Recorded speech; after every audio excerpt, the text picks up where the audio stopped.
There we go. Awesome. Hi, everyone. Hello, hello. How are you?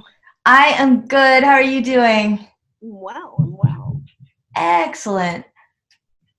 I'm gonna pull up our question so that I make sure we have that. Sure. Yeah. And I've got everything ready. I think all I have to do is hit record when we start, but I think there's gonna be a couple people joining us, so. I think you're actively recording now. Oh, I am. Oh, whoops. Yeah. Okay, well, welcome everybody to the webinar for the Saturday featuring Lindsay Nelson, our Hello. best and brightest for seamless STEM. And Lindsay is going to talk about engineering and how we can pull out engineering from our lessons. If you have any questions, Lindsay had talked about this in the beginning, but there is a little button. If you hover down below on your window, you will see there is a chat function. And if you click on that, you can ask questions in the chat. The other thing is if you hit participants, there is actually a list of everybody who is here, and you can raise your hand and we can mute and unmute you for questions as well. So, and if you want to turn your cameras off and or cameras on and join us and just sort of be here and sort of create a sense of room, you're welcome to do that, but that's absolutely no pressure. This is meant to be low key and help you participate in ways that feel good to you, because it's not all the same for all of us. Absolutely. And I want to thank everybody for coming too. I really appreciate that you're giving up a little chunk of your Saturday morning to be with us today. So, and as a kind of special bonus, at the end, Lindsay has a special offer for you. So, stay tuned for that because it's going to be pretty special, I think. You're going to get some freebie lessons and stuff like that. And like I said, please go ahead, light up the chat, tell us where you are, and welcome everyone. So just start. Lindsay, can you tell us a little bit about Seamless STEM? Sure. Well, why don't I start with me? Yeah. So hello, everybody. My name is Lindsay Nelson. I'm a mechanical engineer turned engineering educator. I live in Washington, D.C. I have a dog and 2 cats. The dog's name is Gemma. She is a 80-pound chocolate Labrador. So if you hear any barking, it's not me. It's her making her presence known, but she's currently asleep on the other couch, and we'll see if she stays that way. But I have been teaching mostly online math, science, and engineering courses oh, my voice is a little too quiet. Let's see here. Let me see if I can't adjust that for you. And so, yeah, it does seem like it might be a little bit. Yeah, a little bit. Okay. All right. So, but let me try to get to my settings here. And mic level, we will turn it up here. And so, is that better? Or did I go too high now? That sounds better to me. How's everybody doing on the sound? Okay. All right. Okay. Great.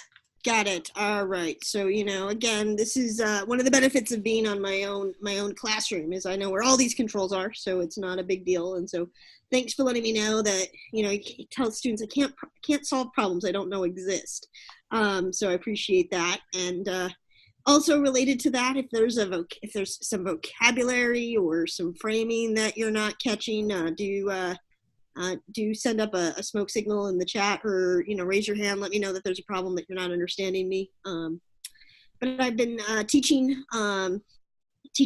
online classes for kids, mostly 5 to 18, since for a couple of years now, which is fun. And but I recently got into the engineering found in chapter books.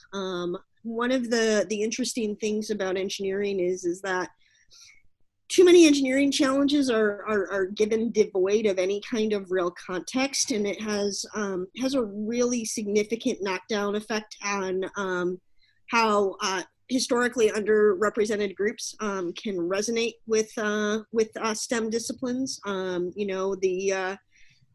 How students start to conceive of problems.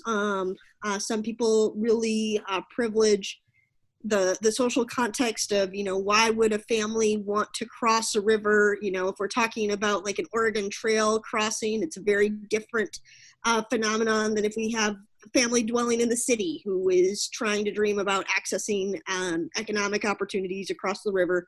And so, there's a need for context, but, engineering is really a lot of places. And so I got started reading various chapter books that I love. And I just started noticing that engineering and math and science connections were in pretty much every title that I was seeing. And I said, well, this is fun because I have a love of young adult fiction, children's literature. I mean, to make a job of reading books like The Cricket in Times Square, Mr. Popper's Penguins, The Phantom Toll Booth. It's have rediscovering my Barnes and Noble addiction, which is a good problem to have.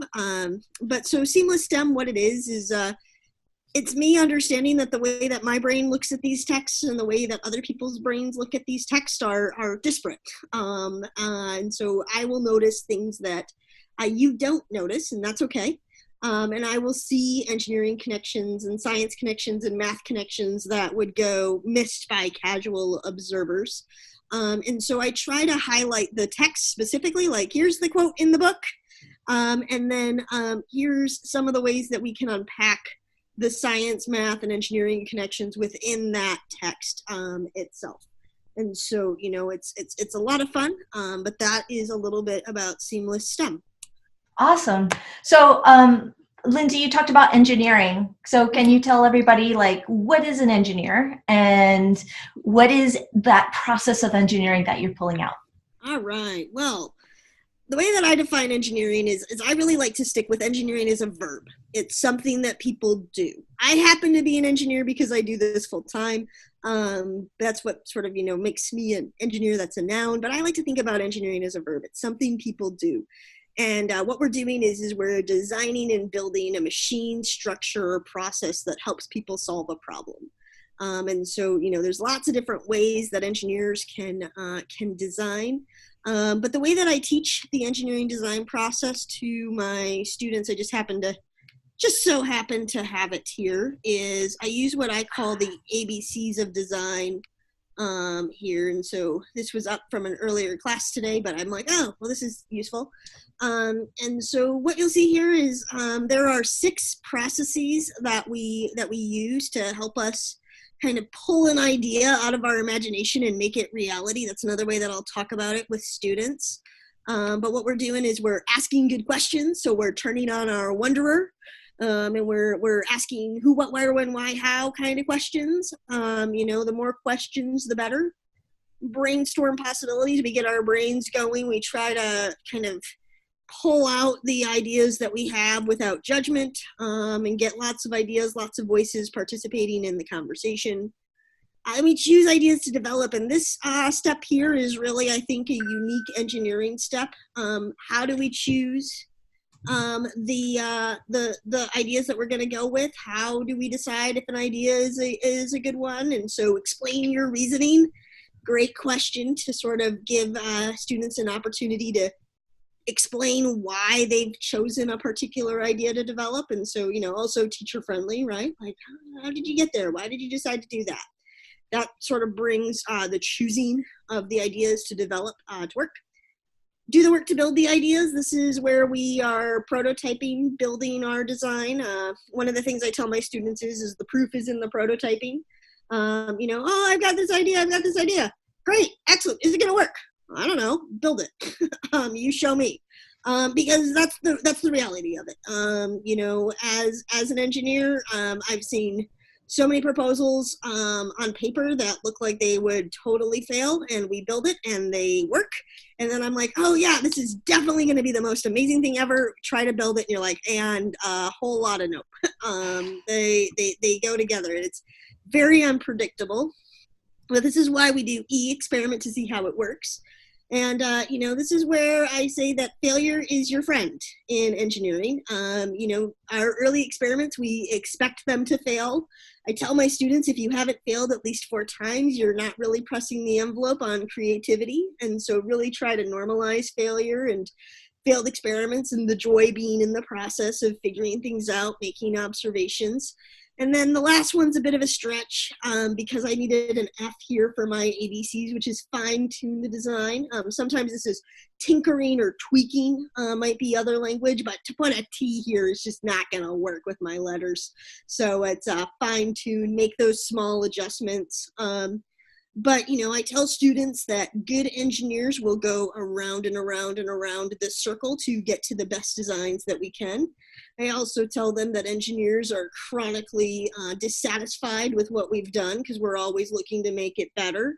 We're always thinking about new possibilities. The other thing I say to students is that we can also channel our inner Spider-Man and weave a web bouncing here, because what we know from the behavior of expert engineers is that this is not a linear process. It's not a straight line process. And so I think this is one of those places where, as teachers, you can kind of experience a lot of anxiety because there's an image that I love about the design process where it's a success pathway, and the plan looks like this, and then the reality looks like something like that. For your pathway to success. And so, there's a lot of things to be done, but I think trying to give some language to the steps, trying to give some flow, trying to help students with their metacognitive skills, kind of tracking what they're doing and why, goes a long way for engineering. So these are the ABCs of design, and I'm just gonna get back here. And so any questions in the chat, feel free to drop them there, raising hands. This would be a great time if you've got some questions. Yeah, and I'm like Lindsay's wing person, so I will keep watching the chat as well in case there's anything people have questions on and stuff like that. Just going back to the ABCs of design, Lindsay. Sure, yeah. You were talking about that first one about asking questions, and I realized too that first A is kind of where your language arts and literacy overlap with STEM. And asking good questions when we're reading books and stuff like that, obviously we ask about, what's the author's intent, who's the main character, what do they think about, so on and so forth. And this questioning actually kind of brings you into the engineering design process, right? I mean, Lindsay, what would you say about the difference between like a literacy question of like, how would you bridge the gap between, a language arts question of, who's the author, what's the author's intent, who's the main character, to like recognizing what an engineering question would be? Right, so I think the big thing is that engineering questions are more about plot. They're more about the plot of the story. They're more about recognizing problems that are being solved. Hatchet is a story that I know gets taught in a lot of schools. I remember reading it in 6th grade.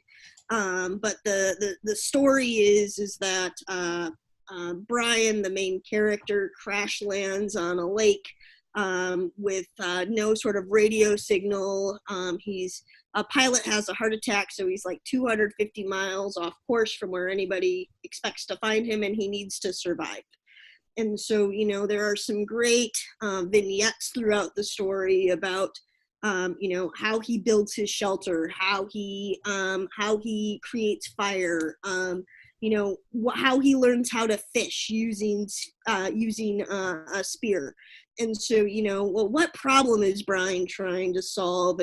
And why was it hard for him to solve this problem? And what did he try as he was solving this problem? And how do you think you would feel if you were Brian trying to solve these problems?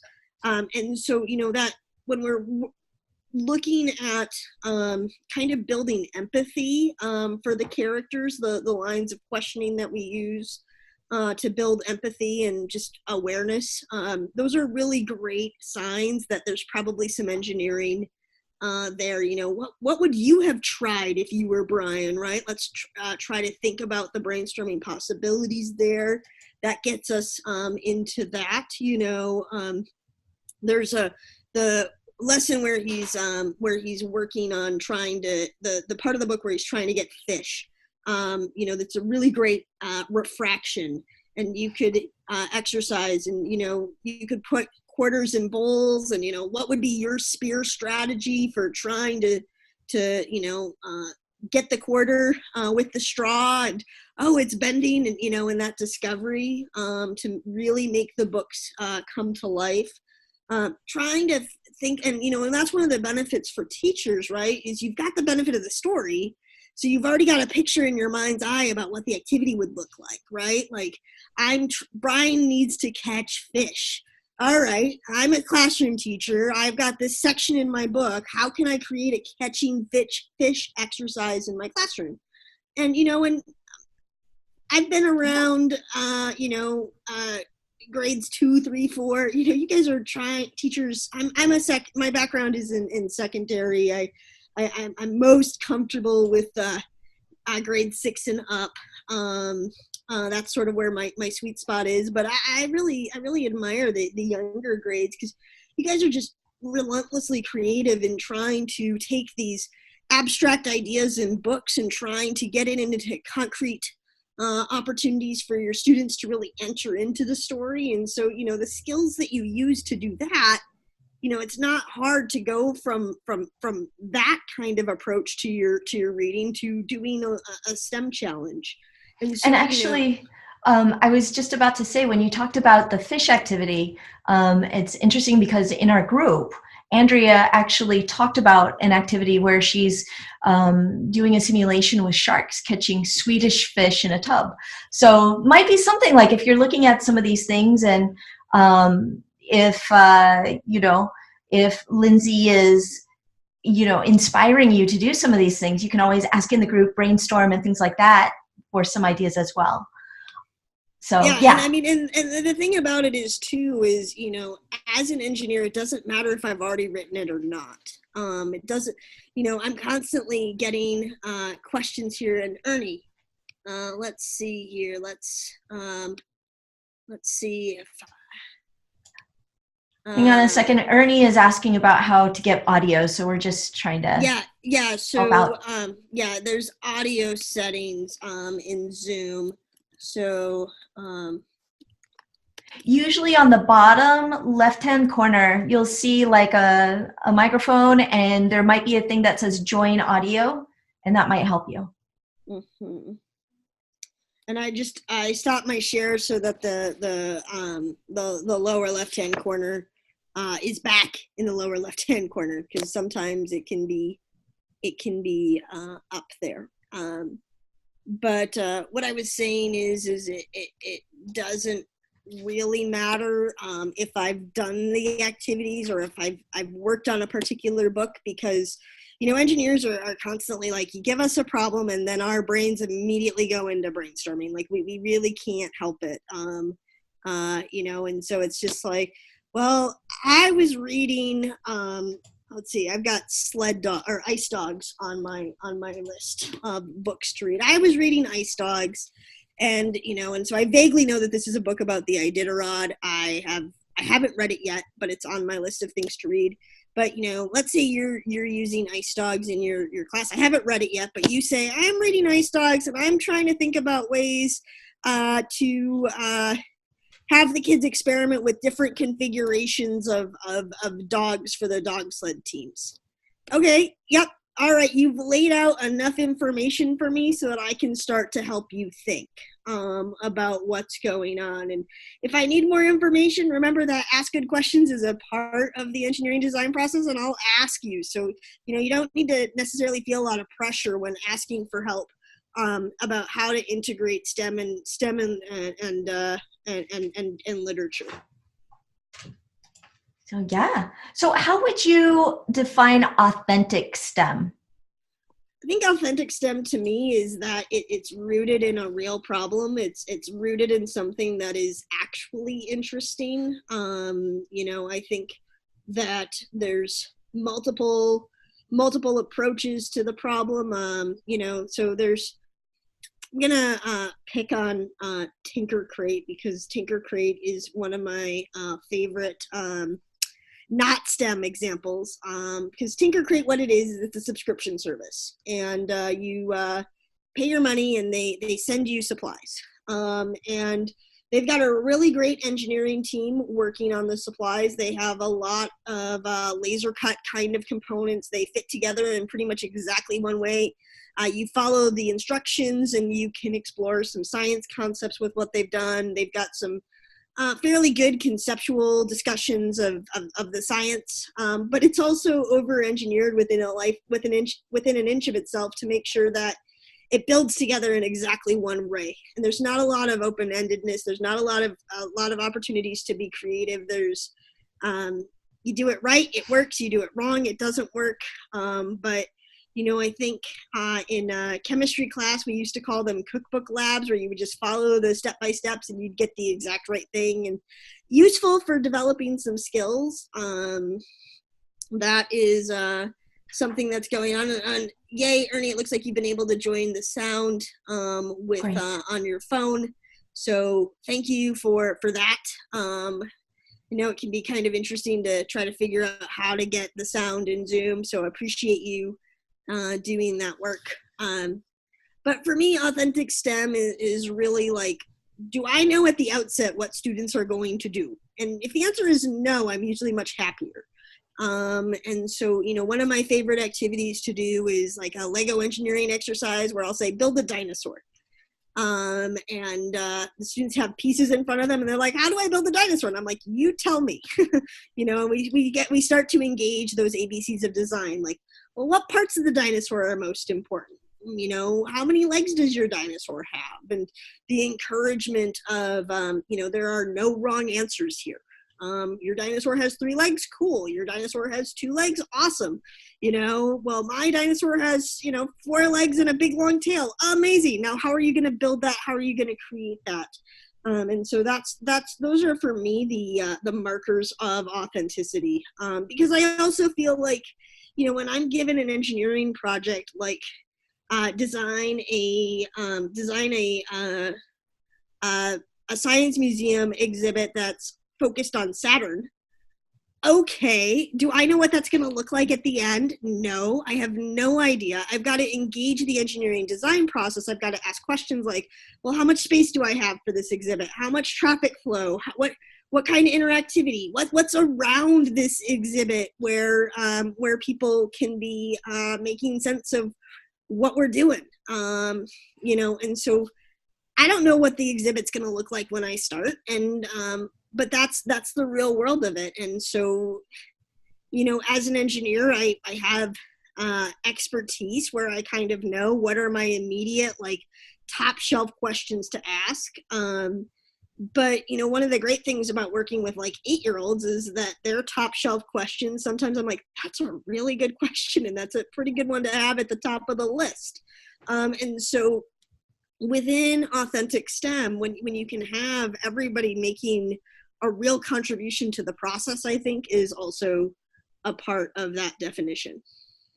And I just want to add too is if you think about your teaching process, when you create a lesson plan and you run it the first time, the lesson plan oftentimes never matches what you actually are teaching, right? There's always turns and adjustments and things like that. So in many ways, the teaching process is an engineering process. You've got a plan, you've got a goal, and you have ideas to get there, but at the same time, there's a lot of this flexibility. And oftentimes, even when you're done, it's like, okay, well, next time, next year, or next semester, I'm going to do it a slightly different way. So we actually do use the engineering process all the time. It's just oftentimes we don't recognize it as that, is what I'd like to just kind of add to that. So, when you think of it that way and we are teaching it to our students, we are really letting it go. There's this acceptance that there's going to be multiple solutions. There's going to be failure. There's going to be adjustments and things like that. And that's all part of that authentic STEM. And it's also a part of, the next generation science standards. We talk about, this redesign, this uncertainty, these investigations that have that kind of open-endedness to it. And what I'd like to add to that too is that the ABCs of design are Ernie, do you've got a question? Oh. Ernie, you can type it into chat or you can just speak it. Yeah. We can hear you. Yeah, you're unmuted right now. So if you have a question.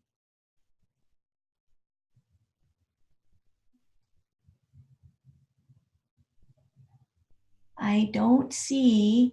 Well, I'll tell you what, Ernie, if you raise your hand again, go ahead and ask. Lindsay, what were you going to say? I was going to say that the engineering looks like we might be having some problems with some sound with Ernie. Okay. And so, but the recording's available, and we'll do our best here.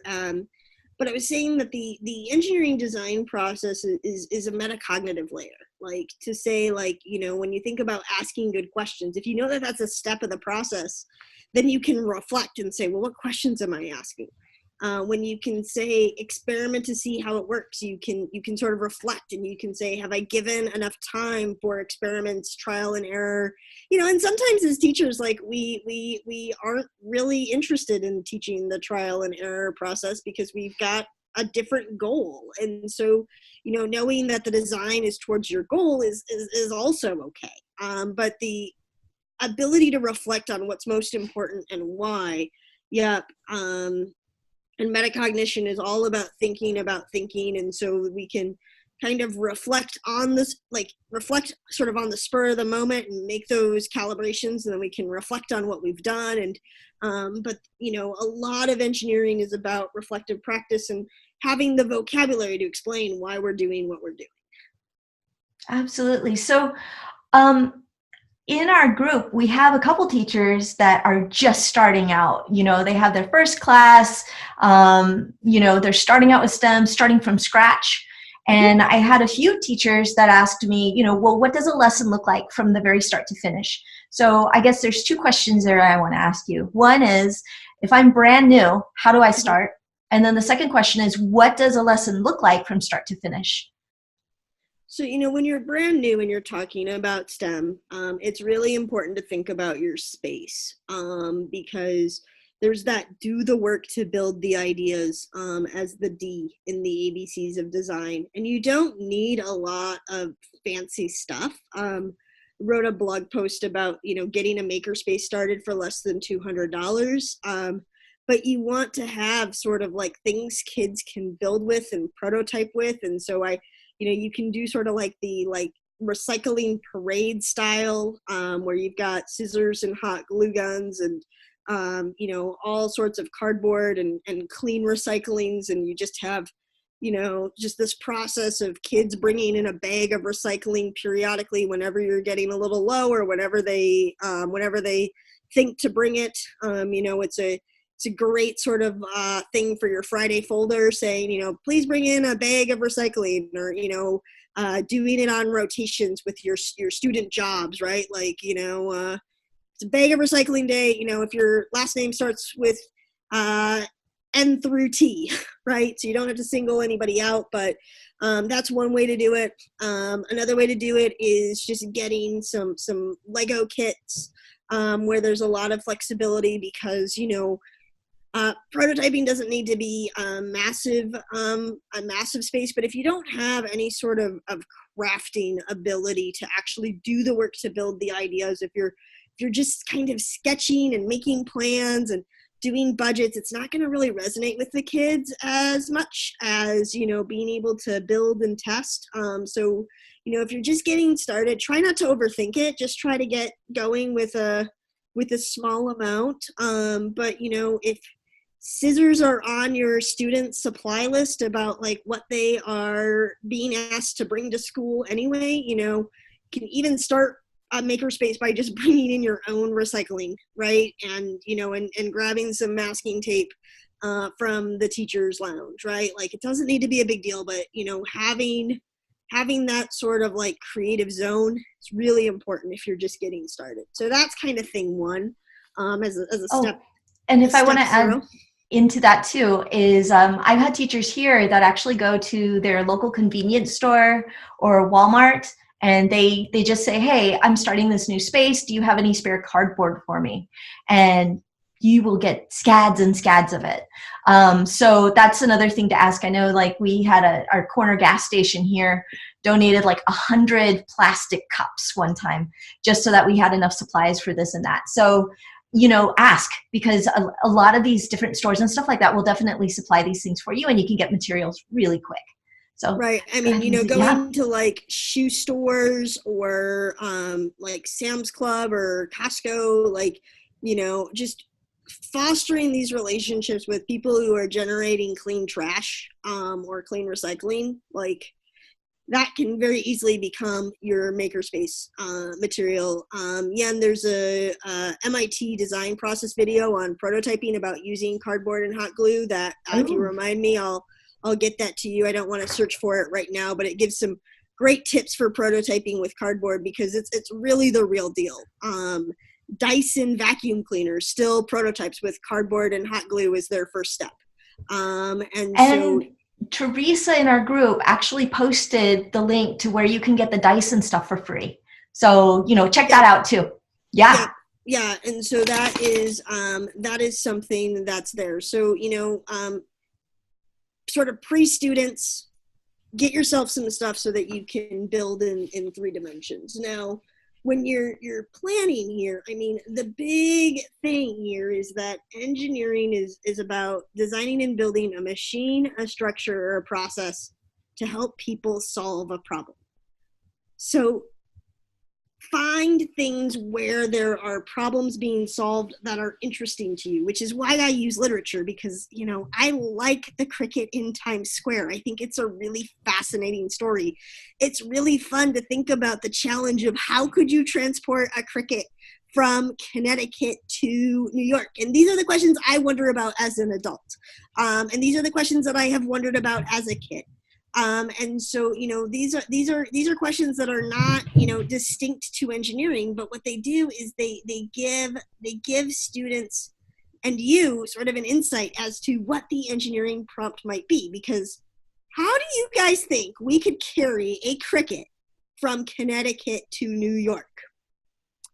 Wide open question. You do not know where that conversation is going to go. But that's really what you want to do as an engineering prompt. You want to have a question that, you know, you feel like interested in, so you're sort of invested in it. It does help to choose that, like, you know, Mr. Popper's penguins, you know, how could we keep a penguin alive in our classroom? Interesting question, but as a teacher, I might be a little bit anxious about my kids wanting to bring ice cubes into class and creating a puddle in my classroom. And you know what? That question, while fascinating, does not feel as good to me naturally as, you know, how do we carry a cricket from Connecticut to New York? But I'm solving problems in both places, right? And there are teachers who, you know, live for ice cube melting challenges in their classrooms. And if that's you, like, game on, like, more power to you. You don't have to shift off of who you are or what's naturally comfortable to you to teach good STEM. And I feel like that's another thing too, in an age of like a lot of curriculum standardization, teachers don't necessarily feel like they have the freedom to do this. But, you know, if you are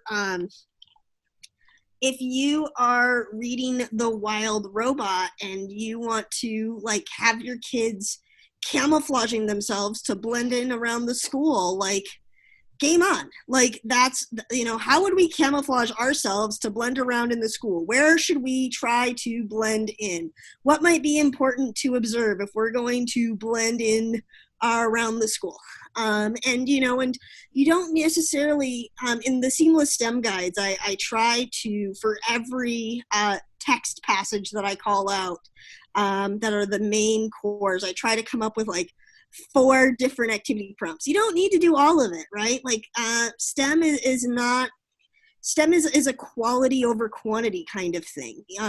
Keeping it open-ended, keeping it so that kids can explore, keeping opportunities for, kids to wonder and think and revise, because, STEM is sort of the antithesis of coverage. Like, you don't want to just race through everything and get done to get done. I do some things with like my Lego engineering where you might read a short story and you might give the kids 12 minutes of building time with their Legos to create a beehive. Sure, you can do quick activities.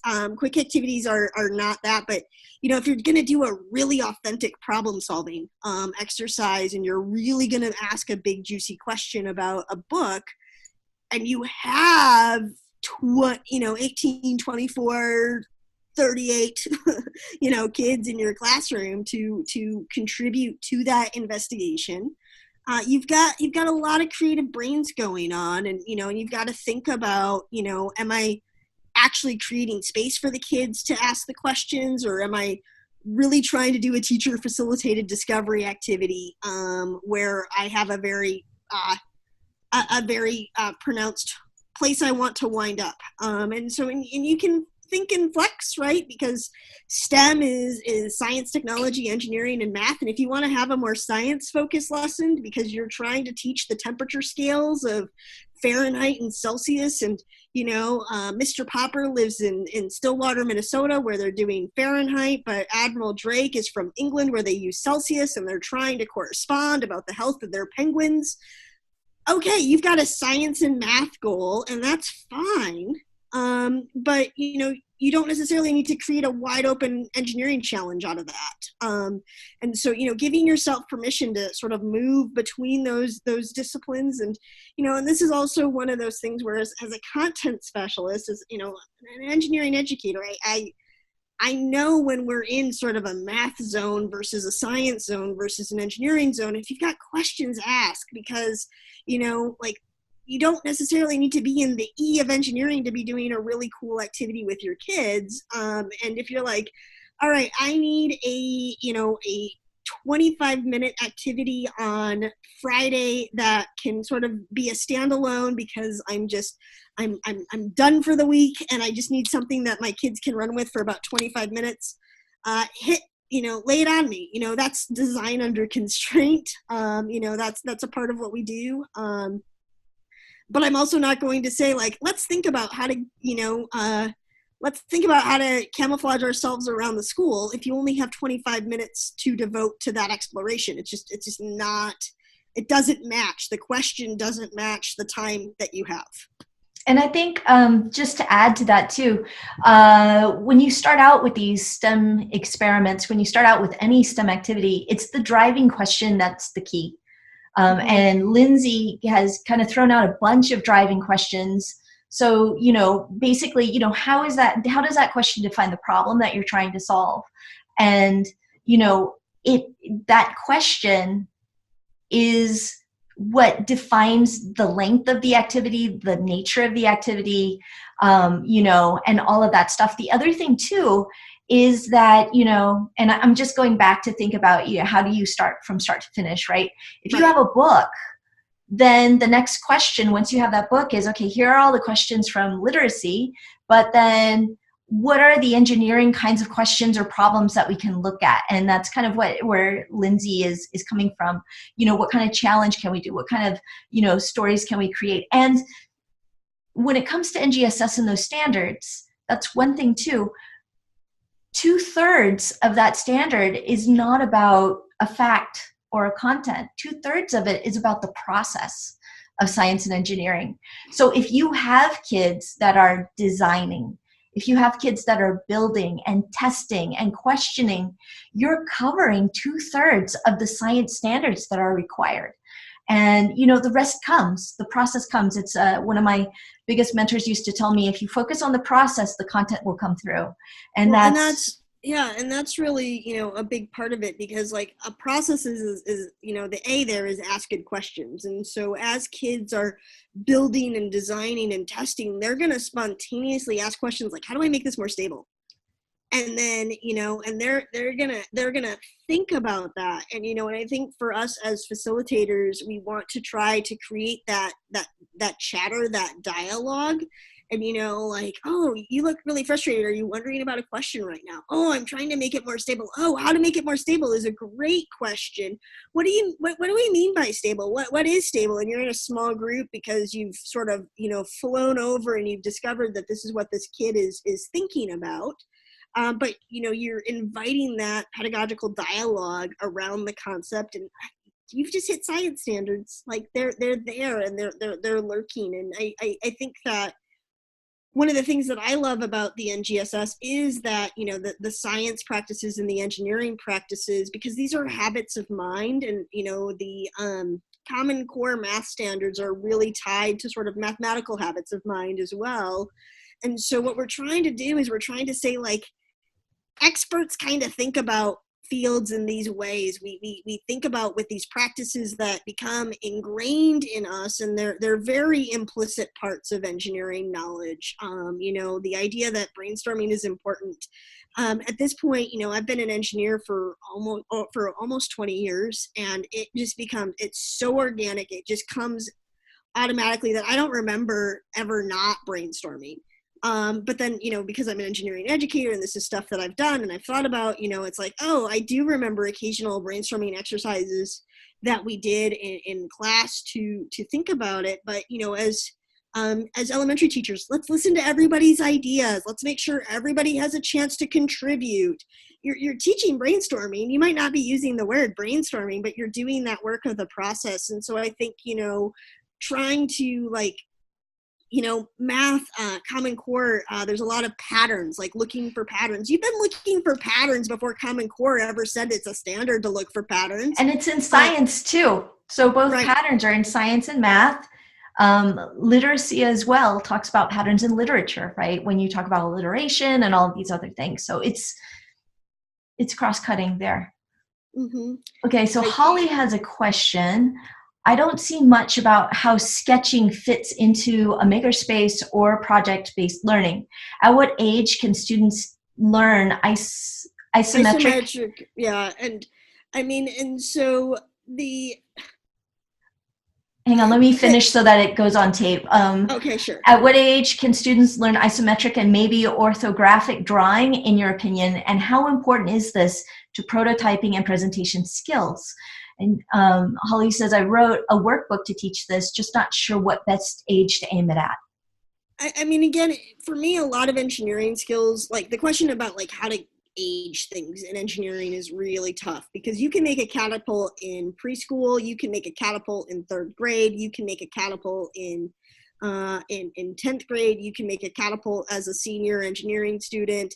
I could make a catapult as an adult. I enjoy it, and all the way up, right?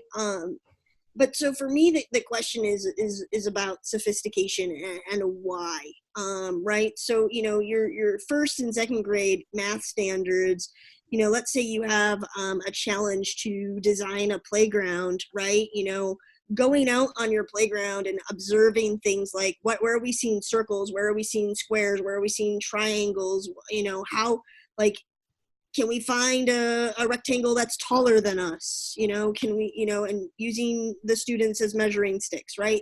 These are activities that we do that are connected to sketching. They're not very sophisticated, but they're real world activities. I'm a terrible sketcher just as a rule. I don't like doing it. It's not my favorite thing. And so, and I've got tons of kids who hate drawing. But, I'm like, circles, squares, triangles, lines, they do wonders to sort of get your idea out. But, I also think that, like, in high school, when you've got some more abstract thinking skills available where you can do more 3-dimensional modeling, because you can think about the challenge of, okay, if I've got a circular cross section and I want to transform it into a cylinder, and I can sort of experiment with the tolerances in these drawing tools, that can be very interesting. I mean, I tell my students a lot when my teenagers a lot when they ask what classes should somebody take in high school if they want to become an engineer, I strongly encourage doing computer-aided drafting at the high school level, because you don't have time for it in your standard engineering curriculum, and it's a really useful skill as a mechanical engineer, because when you're an entry-level mechanical engineer, a lot of the work that gets thrown at you is the building of the technical models that you're going to use to test the design. I'm gonna add, and I'm just gonna add my learning theorist perspective here too. Is one of the most powerful ways that we can get students to learn is by translating information between one form to another. And what I mean by that is, for instance, if you can give kids opportunities to, say, transfer what you're saying to what you're seeing, or transfer what you're reading to what you're drawing, you're going to get really, really deep learning. And so for me, my answer to your question, Holly, is sketching fits where you think it's going to be necessary. So when kids want to plan, like for example, we're going to be, in fact, this afternoon, I'm doing Gummy Bear Dare, where kids are going to be making popsicle catapults to launch bears. There were a couple teachers last year where before the kids could get the materials, they had to sketch out their catapult. And that's important because it helps them think about or conceptualize those different pieces. Now, a kid in kindergarten may not be able to do that, but then there may be some kids that's exactly how they think and how they process. So sketching fits in the planning process, but sketching also fits in the reflection piece. One thing that I encourage is, when you're done with a challenge, when you're done with a problem, part of the reflection can be in the report. Meaning, report could be a drawing where the kid explains what the thing is. I'm a terrible drawer too, and that's okay. What I do is I label things, or I point to it and I say, that's a dog. It may not look like a dog, but that's a dog to me. And giving kids that opportunity to express their knowledge and move that knowledge from one modality to another is extremely important. So I would say, in terms of age, I think any age should have the opportunity to translate those things. And I would also, just to build on that too, one of the things I often say to my learners who are ages 8 and up is, if you didn't document it, it didn't happen. Yes, that's huge for STEM, is documentation. Absolutely. And so, for your kindergartners who might not have the fine motor skills to, draw a circle with straight lines, there are developmental things that are happening with our kids, but, they can certainly scribble something and say, that's the man's parachute. And, and the act of scribbling, right? It's not drawing, it's not, but it's giving them the practice of documenting what they're thinking. It's giving them a way to anchor their thinking through a physical artifact. And so, and a lot of times it's easier as teachers to have, crayons and paper and pencils on tables at all times. And if you create a zone where, kids are regularly drawing pictures and explaining their thinking, and you're creating a safe spot for all artistic levels, it goes a long way. Absolutely. And the other thing too is, I would also say that representation of that information can be in really many different forms, especially in our technology today. We've had kids who don't draw it, but they'll actually create it from blocks, for example. Drawing models is a great thing, like in 3D. There's kids that take pictures. A lot of schools now are one-to-one with technology, taking pictures of that. Sometimes, and providing multiple opportunities for kids to try all these things. They may not be good at one thing or another, but that's not the point. The point is to let them explore different ways of expression. And that's actually where the art comes into play too, is how do we use multiple different ways to express information? That's art. That's communication. So hopefully that kind of answered your question in a long-about way, Holly, is sketching fits everywhere. So does explanation, so does text, so does all of that, because it's a way of communicating and representing and interacting with that information. Yeah, and also students have different temperaments as well. Like some students will never pick up scissors to cut stuff out until they've sketched it. And and saying normalizing the planning process is great. And when you've got kids who are just constantly jumping in and always building, but then they're sort of your trash generators because they're like, oh, that's wrong. Can we slow you down? Can we help you make a plan? Can we think about what you're doing? Measure twice, cut once sort of guidance. And so sketching can really fit in there as well. Yeah, and like I said, I think it really depends on the activity. It depends on what you want your kids to do. It depends on what skills you want them to practice as well, is the thing there. So we have 10 minutes left. So Lindsay, do you want to talk about, actually just real quick, about how would you adapt a lesson to different grade levels? I think is a good one. Yeah, so the learning to code even as toddlers, I mean, I'm not a big fan of the emphasis on coding is everything. I've gotten into the Adreno platform myself because families kind of put me up to it, and it's really interesting to sort of get a sense about what you can do with information. I think it sort of straddles the concrete and abstract lines of thinking.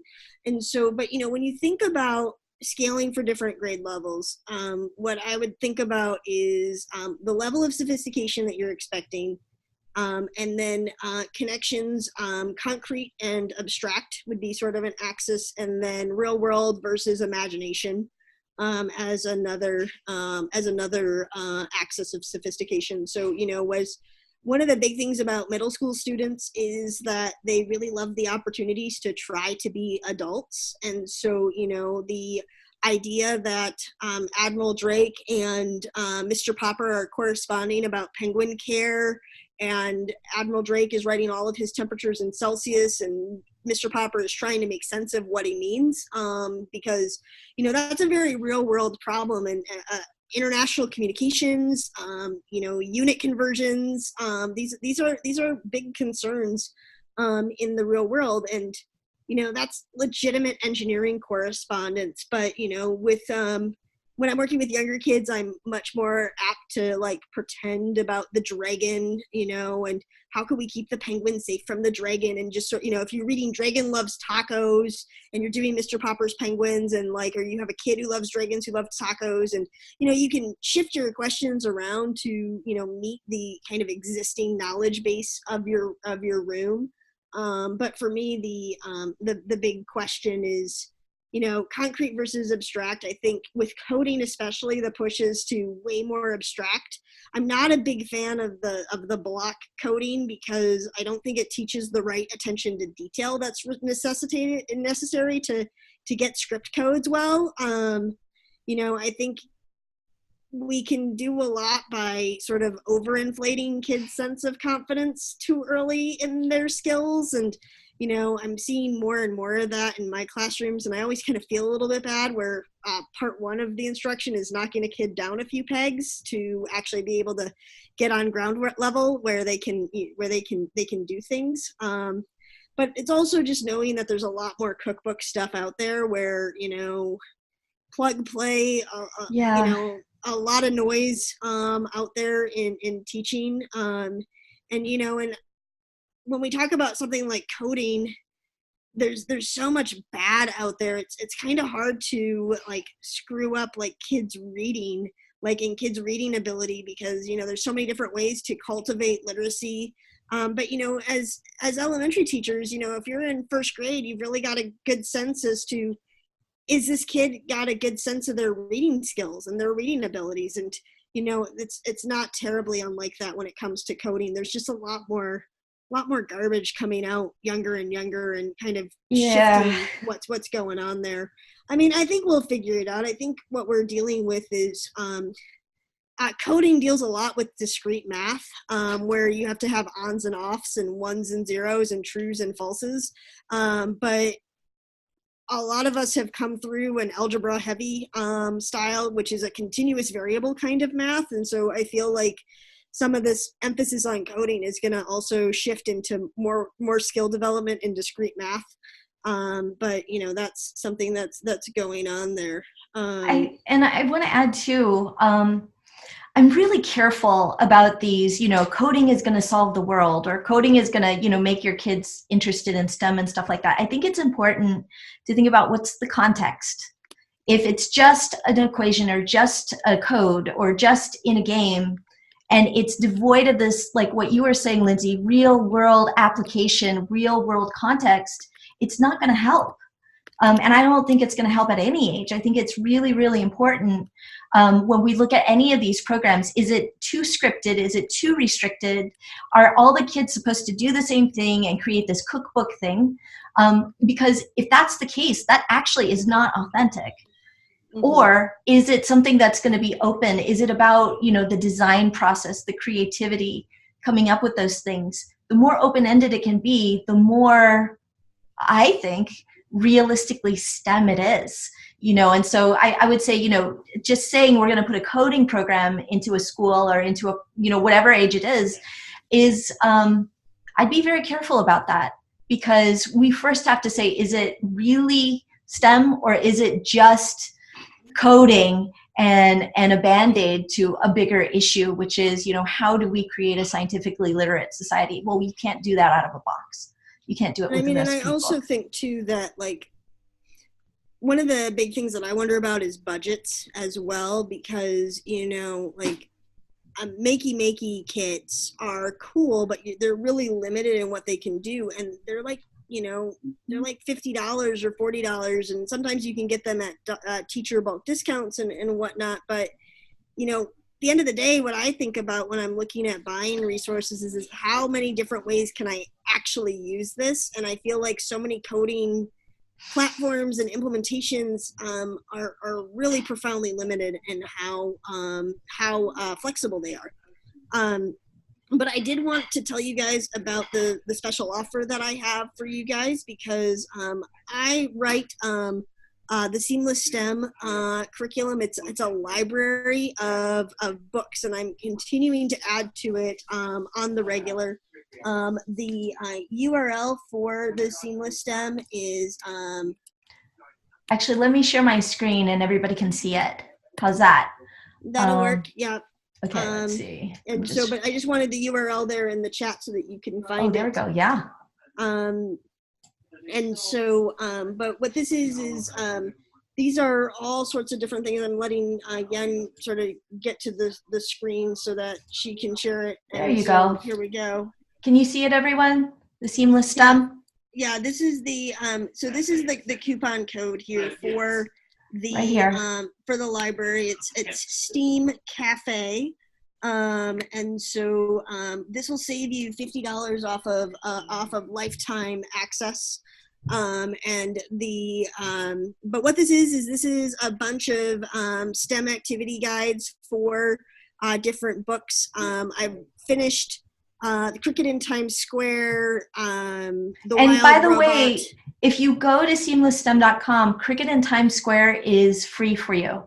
So right. Please go download it, try it out, see if you like it. I'm sure you will, because Lindsay writes good stuff. And then, use the code if you want to get lifetime access.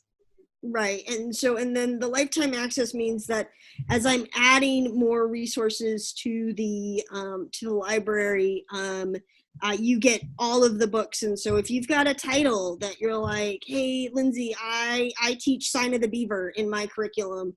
Well, I have plans to add the Sign of the Beaver to the library. And, knowing that somebody has a need for that title influences when I develop it. And so, but that is something there. So it's seamlessstem.com. The coupon code is STEAM Cafe. It's $50 off of lifetime access, which will get you access to every title that I have in the library.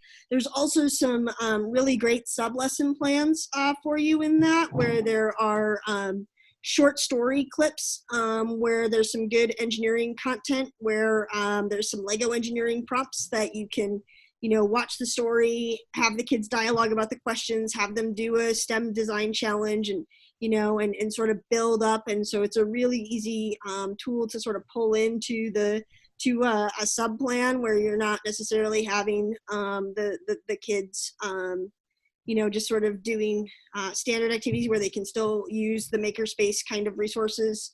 So there's some stuff there. Great. All right. All right. So just any last minute questions that anyone has real quick? Now, the other thing too is you can reach Lindsay. Lindsay has a Facebook group also called Seamless STEM. You can find it, and you can always ask questions there for Lindsay in the group as well. And Lindsay can answer those, especially any engineering, anything about books, any suggestions. You're more than welcome to do that. But thank you so much, everyone, for coming. And thank you. Yeah, and thank you, Lindsay, so much for being our guest. You are welcome. Thanks for having me. Thanks, everyone. Have a great Saturday. You Bye too. now. Right. Bye, everybody.